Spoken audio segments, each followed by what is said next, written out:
A recent visit to Memorial Coliseum on the campus of University of Kentucky, built in 1950 for just over $4 million, recently renovated this year in August of 2024 for $83 million.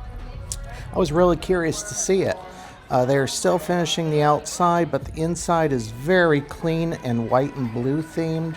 You may not easily recognize it to the prior layout.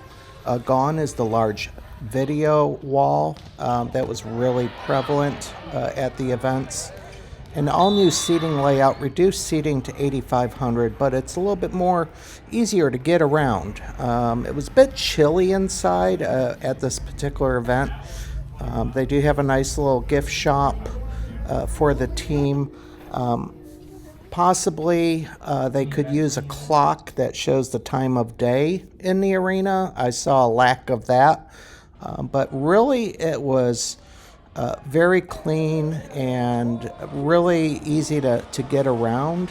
And I think you'll enjoy watching basketball, gymnastics, or volleyball here, especially if you're coming in out of town to support your local team. On the way out, again, very clean stairwells, real nice lighting. Everything's well lit and looks phenomenal, brand new as you make your way outside. So if you ever have the opportunity, just come support one of these other teams, especially the women's teams.